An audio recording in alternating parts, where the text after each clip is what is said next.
Hello students, I welcome all of you here in the class. As you know that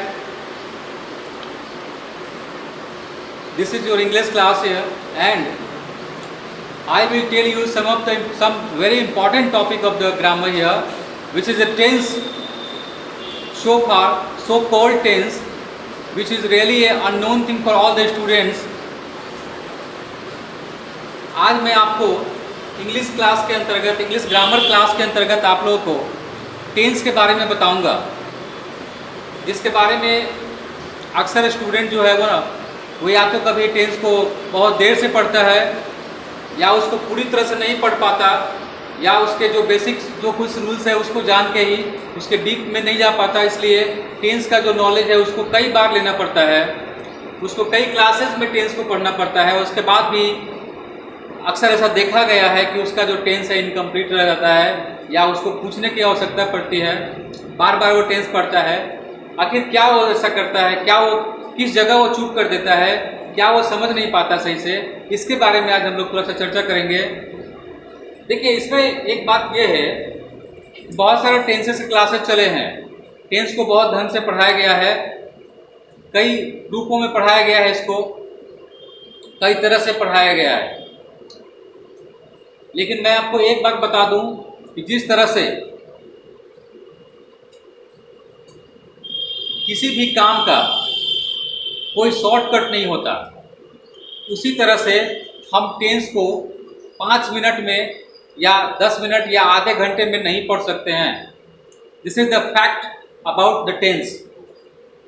there are so many teachers of English who have claimed about that कि I can finish the chapter of tense in only 5 minutes, in only 10 minutes, but this is the illusion of the mind.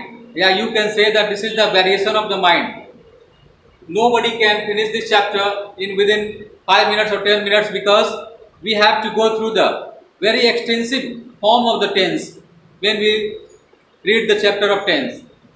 यानी कि जो लोग दावा करते हैं कि tense को मैं 5 दिनों में या 5 मिनट में, 10 मिनट में या 30 मिनट में उसको हम पूरा करते हैं, तो मैं उनको एक बात बता दे रहा हूँ कि बड़े बड़े राइटर्स ने जो बुक्स लिखे हैं उसके अकॉर्डिंगली ऐसा कोई प्रमाण आज तक नहीं मिला है। I have verified many books under this that I can solve this phenomenon, but I have found that this is totally false, and as far as it is in my knowledge that we can only study tense by its extensive form, by its rule regulation, by its definition, by its all kinds separately। यानी कि इसके हर चरण को पृथक रूप से समझने के बाद ही हम टेंस का सही इस्तेमाल कर सकते हैं, या टेंस के बारे में हम जान सकते हैं। तो चलिए आज हम लोग बात करते हैं कि कैसे हम लोग आके टेंस को पढ़ेंगे, तो इसको हम लोग कभी नहीं भूलेंगे, और साथ ही साथ ये हमें बार बार पढ़ने की आवश्यकता नहीं पड़ेगी। तो इसके लिए हम लोग चलते हैं आज टेंस में, या यूँ कहें कि टाइम एंड टेंस में चलते हैं। तो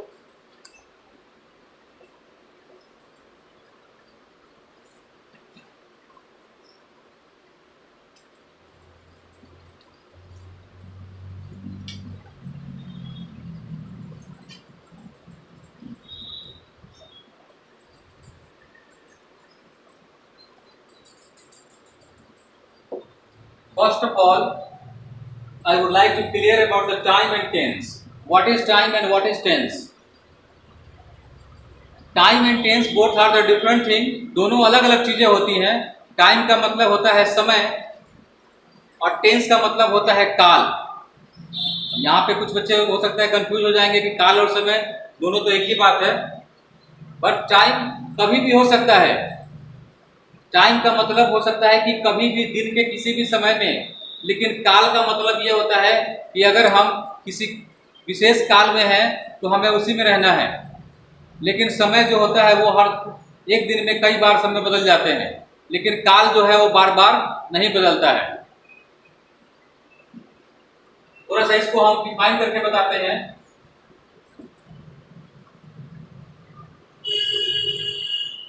time denotes the periods of time denotes the periods of hours and minutes.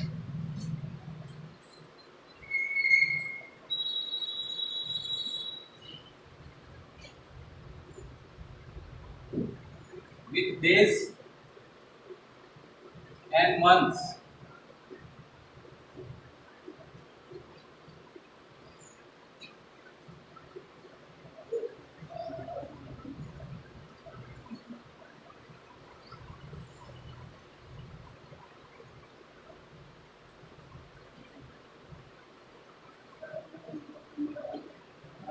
While tense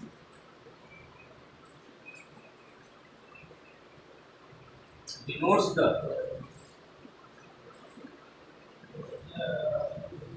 forms of verb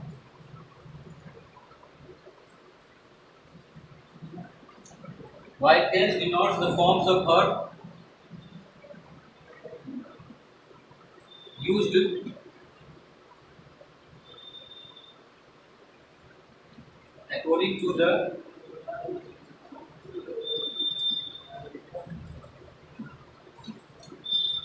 according to the facts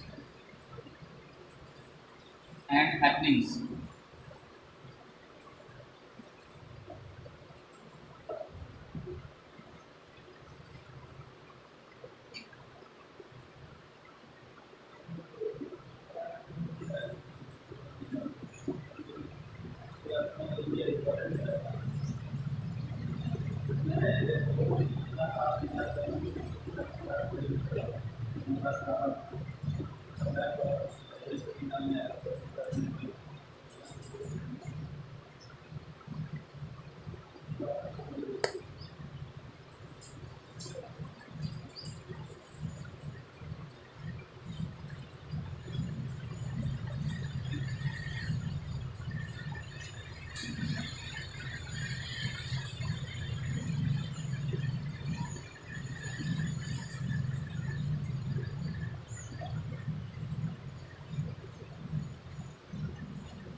यहाँ आपने दो एग्जाम्पल देखा। पहले एग्जाम्पल में है जैसा कि आपने बताया कि टाइम और टेंस में क्या डिफरेंसेज है, उसको मैंने एग्जाम्पल के साथ यहाँ पे क्लियर किया कि टाइम डिनोट करता है किसी भी समय को, चाहे वो समय घंटा, महीना, दिन, साल कोई भी हो सकता है। लेकिन टेंस जो है वो वर्ब के सही रूप को बताता है और टेंस को इस्तेमाल करने के लिए हमें केवल कुछ निश्चित जो वर्ब के फॉर्म्स हैं उसी को देखना पड़ता है। टेंस का मतलब होता है सही काल का निर्धारण करना। जैसा कि एग्जाम्पल में टाइम हो सकता है there was a river there, वहां एक नदी थी, ये टाइम हो गया क्योंकि इसमें वर्ब का कोई विशेष इंपॉर्टेंस नहीं है। लेकिन सेकंड एग्जाम्पल है आपका tense the river was flowing there, वहां नदी बह रही थी। इस सेंटेंस से हमें पता चल रहा है कि वहां एक नदी बह रही थी।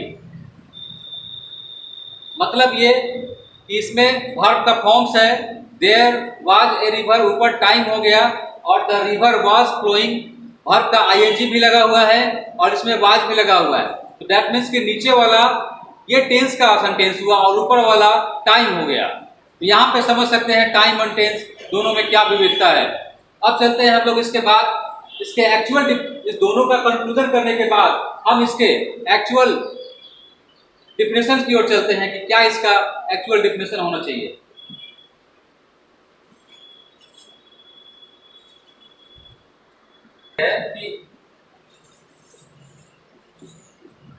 Tense is the sequence of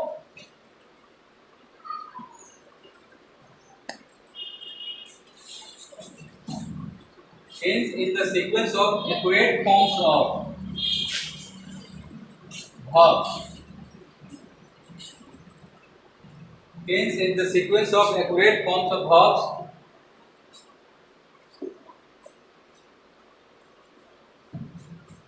which are used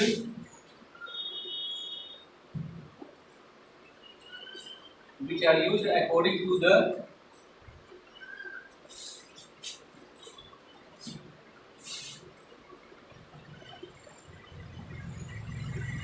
certain manner,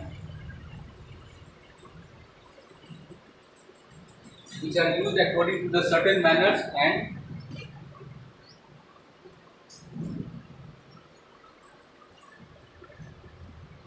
and words in a sentence.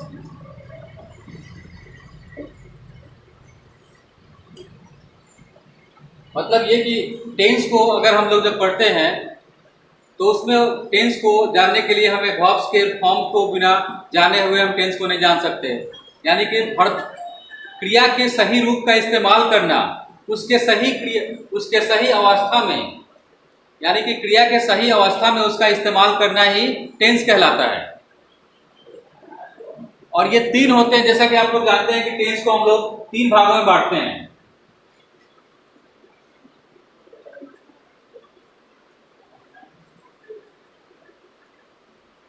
Tense has three,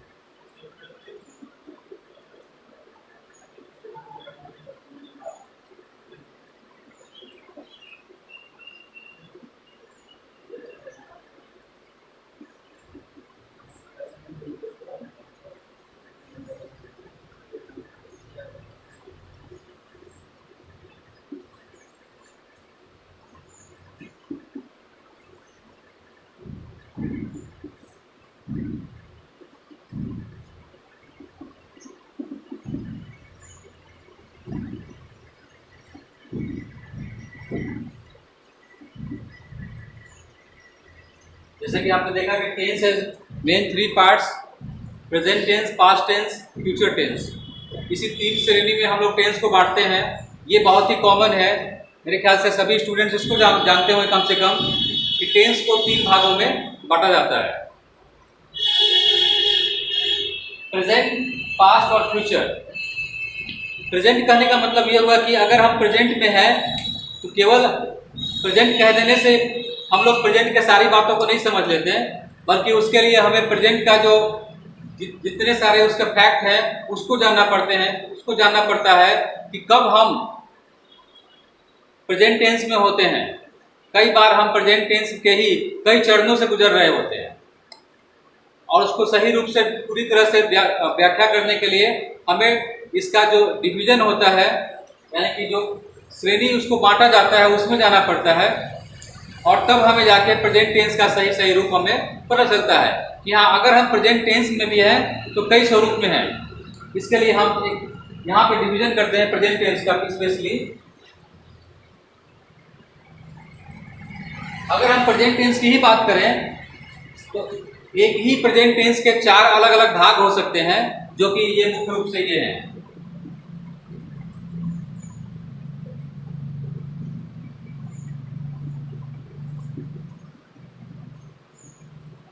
Present tense can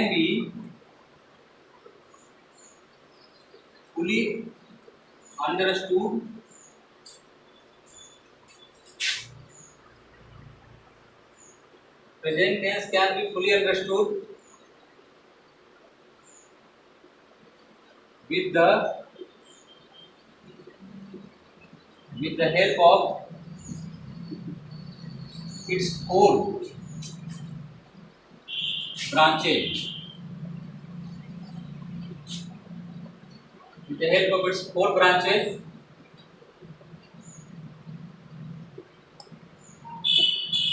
which is as under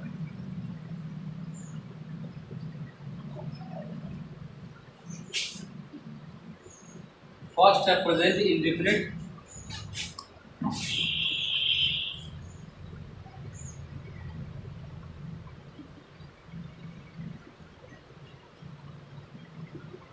present indefinite tense, second है present continuous tense,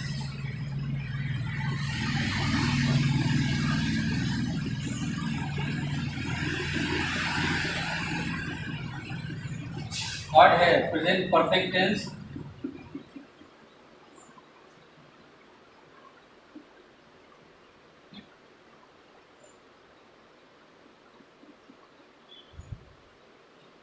और इसका जो चौथा branch है वो है present perfect continuous tense.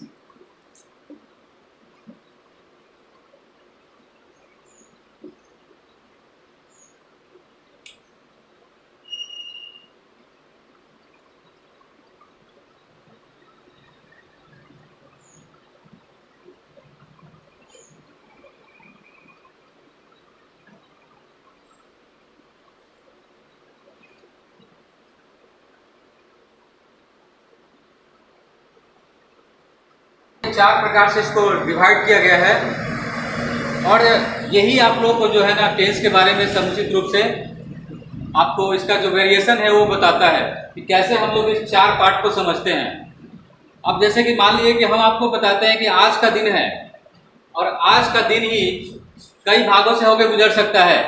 हो सकता है कि वो प्रेजेंट इंडेफिनिट हो, प्रेजेंट कंटिन्यूअस हो, कुछ समय के बाद प्रेजेंट परफेक्ट हो जाए और वही सेंटेंस वही समय कुछ समय के बाद प्रेजेंट परफेक्ट कंटिन्यूअस हो जाए।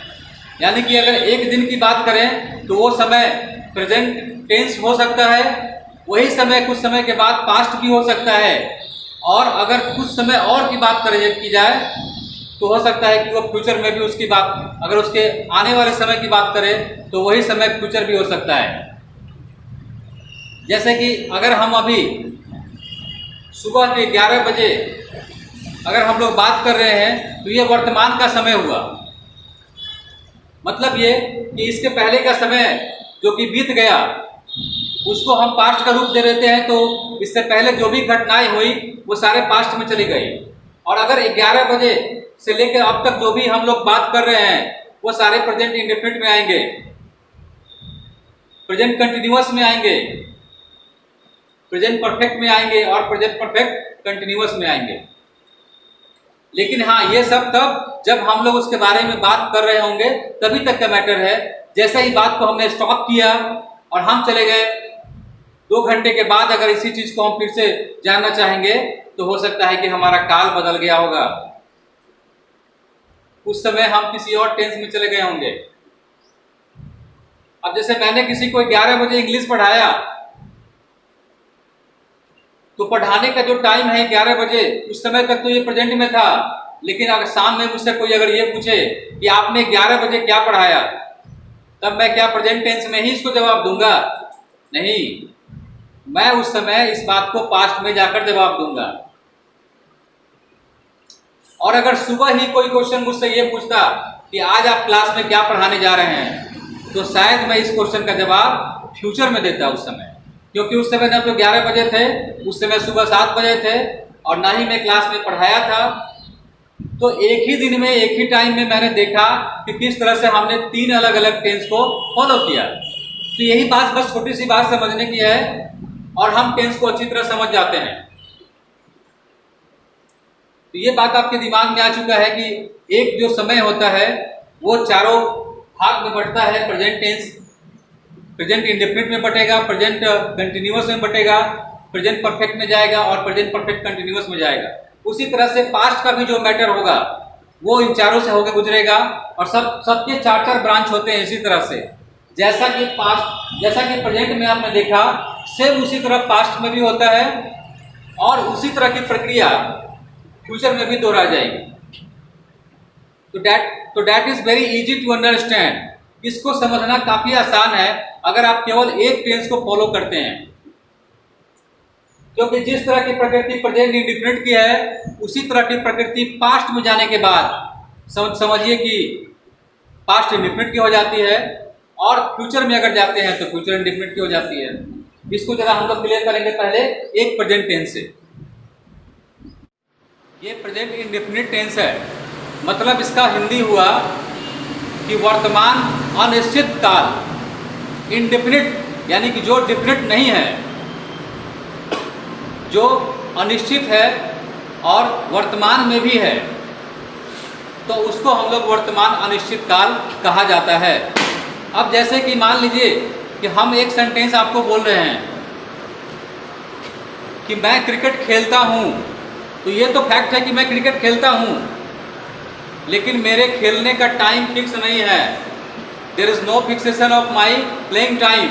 मैं कब खेलता हूँ ये बात तो नहीं कही जा रही है अभी, यहाँ मेरे स्वभाव को बताया गया है, मेरे हैबिट को बताया गया है कि मैं क्रिकेट खेलता हूँ।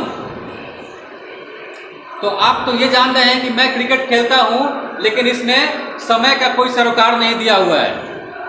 तो फिर इसको हम लोग ऐसे सेंटेंस को प्रेजेंट इंडेफिनिट टेंस में लाते हैं। इस तरह के सेंटेंस को बनाने के लिए हमें प्रेजेंट इंडेफिनिट का फॉर्मूला अडॉप्ट करना पड़ता है, जिसमें काम के होने का कोई बोध नहीं होता है, बल्कि काम के होने की प्रकृति को दर्शाया जाता है। कोई भी सब्जेक्ट या कोई भी पर्सन किस तरह के कार्य को करने का आदी है, या वो किस तरह के हैबिट में है, तो निश्चित रूप से आप लोग को ये समझना होगा कि यहाँ पे कोई होने वाले कार्य के बारे में हम उल्लेख नहीं कर रहे हैं, बल्कि उसके द्वारा किए जाने वाले कार्य के बारे में बात बताई जा रही है।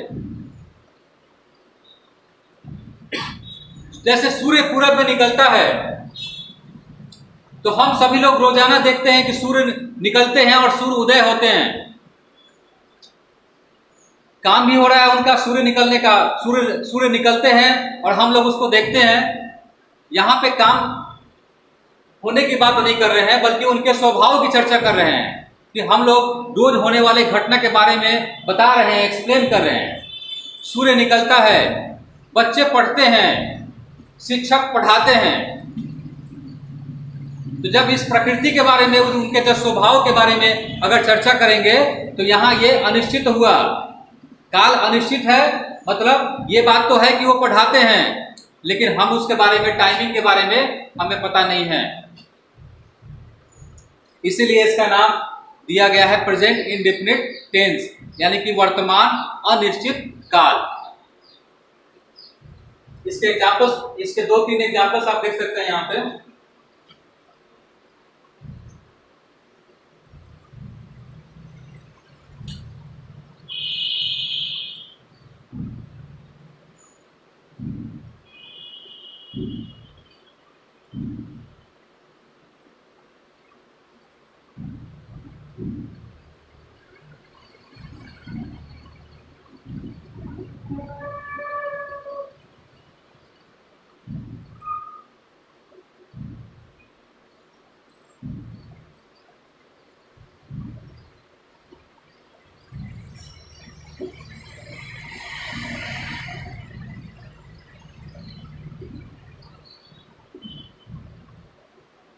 ये 2 सेंटेंस आपने देखा, वह गाना गाता है और आप अंग्रेजी पढ़ते हैं। हम लोग हिंदी के माध्यम से ही पहले इसको अच्छी तरह समझेंगे कि दोनों ही सेंटेंस में किसी होने वाले कार्य के बारे में नहीं बताया गया, बल्कि सब्जेक्ट के द्वारा किए जाने वाले कार्य के बारे में बताया गया है कि वो कौन से काम को करते हैं। यहाँ कार्य के टाइमिंग से कोई मतलब नहीं है, बल्कि कार्य की प्रकृति से मतलब है। अब यहाँ पे सेंटेंस है कि वह गाना गाता है, तो वह गाना ही गाते हैं। अगर मैंने कहा कि वह गाना गाता है, तो उनका स्वभाव गाना गाने का है। और दूसरे सेंटेंस में अगर मैंने कहा कि आप अंग्रेजी पढ़ते हैं, तो आप अंग्रेजी सुबह में पढ़ रहे हो, या शाम में पढ़ें, या दोपहर में पढ़ें, ये हमें नहीं पता। सामने वाले को इससे जब मतलब नहीं है कि हाँ आपके पढ़ने का समय कब है, बल्कि इसमें आपको जानकारी ये दी गई कि आप अंग्रेजी पढ़ते हैं, कभी भी पढ़ते हैं, यानी कि आपके हैबिट में है, ये आपके आदत में है। तो जो घटना इस तरह से जाता हो, जो घटना हमें इस तरह से डिस्क्राइब करता हो, आदत को बताता हो, प्रकृति को बताता हो, वैसे सारे सेंटेंस को हम प्रेजेंट इंडेफिनिट में रखते हैं। इसके अलावा अगर कोई प्राकृतिक घटनाएं घटती है और उसका उल्लेख अगर हम लोग करते हैं, तो वो सारी बातें भी इसी में आती हैं, क्योंकि प्राकृतिक घटनाएं रोज होती हैं, हमेशा होने की चीज है, और वो कभी बदलती नहीं है। जो सर्वशक्तिमान है, जो हमेशा घटित होने वाली घटनाएं हैं। अब जैसे कि धरती घूमती है, सूर्य पृथ्वी सूर्य के चक्कर लगाती है, हवा बहती है, बादल गरजते हैं, बारिश होती है, क्या इन सब बातों को कोई चेंज कर सकता है क्या? नहीं। तो ऐसे सेंटेंस, जो भी सेंटेंस है, वो सारे सेंटेंसेस को हम प्रेजेंट इंडेफिनिट के श्रेणी में रखते हैं। और इस प्रकार आप समझ सकते हैं कि आखिर ये डिवीजन क्यों किया गया है। क्या हम बिना प्रेजेंट को बांटे हुए क्या सारे सेंटेंस को एक ही में डाल सकते हैं क्या? तो क्या संभव है कि हम इस सेंटेंस को 5 मिनट में या 10 मिनट या 15 मिनट ही सही, इसको हम बच्चे के दिमाग में डाल सकते हैं? तो बच्चों, आप इस बात को अच्छी तरह समझ सकते हैं कि हमें सही जानकारी कब और कैसे मिलती है और कहाँ मिलती है, किस जगह जाके आपको सही जानकारी मिलती है। आप इस बात को अच्छी तरह से स्पष्ट समझ सकते हैं कि कहाँ आपके दिमाग को भटकाया जाता है और कहाँ आपके दिमाग की सही वस्तु स्थिति को दर्शाया जाता है, आपको सही मार्गदर्शन दिया जाता है, आपको सही ज्ञान दी जाती है। ये तुलना करने की चीज है, इसको देखा और समझा जा सकता है। अब प्रेजेंट इंडेफिनिट के माध्यम से हम केवल उन्हीं सब वाक्यों को जानते हैं जो केवल इसके अंदर आता है। इसके जैसे ही अगर हम इसके बाहर की बात करेंगे तो हमें प्रेजेंट कंटिन्यूअस, उसी तरह से अगर उससे बाहर की बात होगी तो प्रेजेंट परफेक्ट में जाना पड़ेगा। तो फिलहाल हमें प्रेजेंट परफेक्ट इंडेफिनिट के जो भी अभी आपको कुछ एग्जाम्पल के साथ जो इसका हमने व्याख्या किया था, उसके बारे में डिटेल से पूरा स्ट्रक्चर उसका मैं बताता हूँ और फिर हम लोग नेक्स्ट बात करेंगे उसके बाद।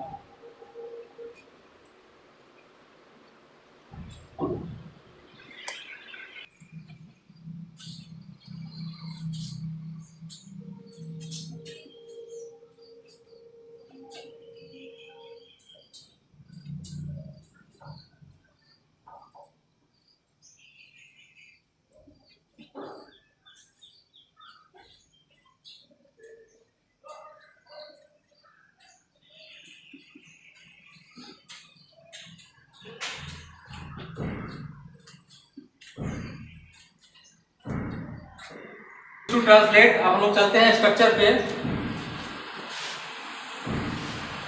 तो किसी भी टेंस में ये जान लेना जरूरी है कि सेंटेंस कितने प्रकार के बनाए जा सकते हैं। तो बेसिकली हम लोग सेंटेंस को 4 प्रकार से, या यूं कहें तो 6 प्रकार से भी उसको हम लोग बना सकते हैं। पहला सिंपल, दूसरा निगेटिव, तीसरा इंटरोगेटिव और चौथा इंट्रोगेटिव विथ क्वेश्चन वर्ड्स। और 5 नंबर में कह सकते हैं कि इंट्रोगेटिव निगेटिव और interrogative negative with question words. कुल मिला के 6, या फिर शॉर्ट में कहें तो 4 प्रकार से भी इसको बनाया जा सकता है। तो हम लोग सिंपल, निगेटिव, इंट्रोगेटिव इसको जरूर ध्यान में रखेंगे। तो जो सिंपल सेंटेंस होता है उसके लिए फॉर्मूला ये है कि सबसे पहले सब्जेक्ट को लाया जाता है, तत्पश्चात वर्ब का जो 5वां रूप है उसको देते हैं। ये 5वां रूप मैंने इसलिए लिखा क्योंकि अगर 5वें रूप की स्थिति बनती है तो, अन्यथा हो सकता है कि वर्ब के पहले रूप की भी स्थिति बनती हो। तो V5 और V1 दोनों तरह का वर्ब इसमें शामिल होता है। ये अकॉर्डिंग टू द सब्जेक्ट, यानी कि जैसी स्थिति सब्जेक्ट की होती है उसके अनुसार हम लोग वर्ब लगाते हैं। फिर उसके बाद ऑब्जेक्ट की स्थिति आती है और अंत में अदर वर्ड आता है। अदर वर्ड यानी OW, इसको हम लोग पूरी तरह से देख लेते हैं। अदर वर्ड्स, OW लास्ट में, यानी कि अन्य कोई भी शब्द आता है तो वो ऑब्जेक्ट के बाद ही आता है। नेक्स्ट निगेटिव में आते हैं। तो यहां पे हमें एक चीज बढ़ जाता है कि हमें जानना पड़ता है इसका एक्जुअली वर्ब के बारे में। जैसा कि आपको पता है कि हर टेंस का जो पार्ट है वो कोई ना कोई एक्जुअली वर्ब लेता है अपने साथ, और यही वेरिएशन टेंस को चेंज करती है। मतलब ये कि actually verb is the main part which determine the variation of tense. बिना एक्जुअली वर्ब के बदलाव को हम टेंस का बदलाव नहीं कर सकते। तो यहाँ पे हमें टू डज का इस्तेमाल करते हैं। इसमें अगर हमें निगेटिव सेंटेंस बनाना हो तो एक अलग से अतिरिक्त वर्ड यहाँ पे टू और डज का इस्तेमाल करते हैं, जो कि सिंपल में नहीं करते।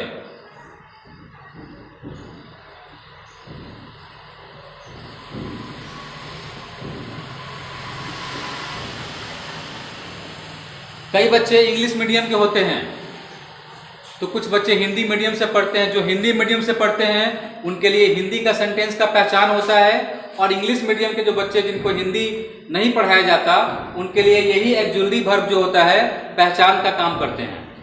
वैसे बच्चे जो इंग्लिश मीडियम से पढ़ते हो, सीबीएसई के हो, तो वो डू डज से पता करते हैं कि हाँ ये प्रेजेंट इंडेफिनिट का सेंटेंस है, क्योंकि यही उसकी पहचान होती है, क्योंकि फिर उसके बाद डू डज का इस्तेमाल कहीं नहीं होता है।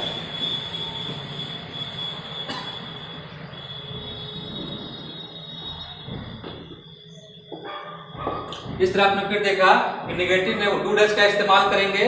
दोनों में से कोई एक जो भी सब्जेक्ट को फॉलो करता है, यानी कि सब्जेक्ट जो सब्जेक्ट होता है उसी के अनुसार डू डज कैरी हो जाएगा। फिर डू नॉट का इस्तेमाल करेंगे, और बाकी स्वतः जैसा हमने सिंबल में लिखा है वैसा ही उसको आगे बढ़ाते चला जाना है। इंटरोगेटिव में डू डज को ही इंटरोगेटिव वर्ड माना जाता है इसमें, और सर्वप्रथम डू या डज का इस्तेमाल करके हम लोग क्या शब्द का निर्माण करते हैं। मतलब हिंदी में शब्द अगर क्या से शुरू हो, बहुत सारे ऐसे प्रश्न हैं जो हमें केवल क्या से ही शुरू करते हैं, उसी में उसका आंसर मिलता है। क्या आप पटना जाते हैं? क्या आप सुबह में नाश्ता करते हैं? क्या आप अंग्रेजी पढ़ते हैं? क्या आप गाना गाते हैं? क्या आप अखबार पढ़ते हैं? तो उसका आंसर केवल हमें यस और नो में मिलता है। यानी कि जो केवल हाँ और ना में जवाब देने वाला सेंटेंस हो वो ज्यादातर इसमें आता है, एक्जुलरी वर्ब से शुरुआत होता है उसका। तो do does subject, given, object and other word. अब जैसा कि this is the very starting part of the tense, present indefinite tense, और हमने इसी में कई वेरिएशन देखा। V1 भी इस्तेमाल होते हुए देखा, V5 भी इस्तेमाल होते हुए देखा, और डू डज को भी लगा रहे हैं। यानी कि ये सब 5 मिनट की बातें नहीं है। All these things are not only for the 5 minutes. हमें इसके लिए इसके गूढ़ ज्ञान की आवश्यकता होती है, इसके सही व्याख्या की आवश्यकता होती है, जो कि हम यहाँ टेंस के माध्यम से जब तक नहीं करते हमें सही टेंस का ज्ञान नहीं होता। इंट्रोगेटिव में सबसे पहले डू डज को लगाते हैं सब्जेक्ट के अनुसार, और फिर तत्पश्चात verb one, object and other word का इस्तेमाल करते हैं। अगर ये क्वेश्चन वर्ड में आ जाए तो यहां से एक नया वर्ड बढ़ जाता है। जैसे ही क्वेश्चन वर्ड में आया, मतलब ये कि हम लोग कारण जानने की कोशिश करते हैं, और तब कारण जानने के लिए हमें क्वेश्चन वर्ड का इस्तेमाल करना होता है, जो कि सर्वप्रथम आता है। और क्वेश्चन वर्ड लिखने के बाद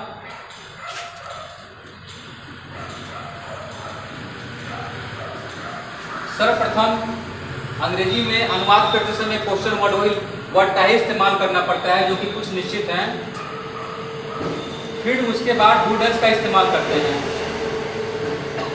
और उसके बाद उसी तरह से सीरियल वाइज जो हमने पहले स्ट्रक्चर्स में लिखा है उसको हम लोग रिपीट करते चले जाते हैं। क्वेश्चन वर्ड्स, डू डज, तो काफी आसान भी है। अगर समझ लेने के बाद एक से स्ट्रक्चर को ही समझ लेंगे तो इसके हेल्प से हम सारे स्ट्रक्चर का निर्माण कर सकते हैं।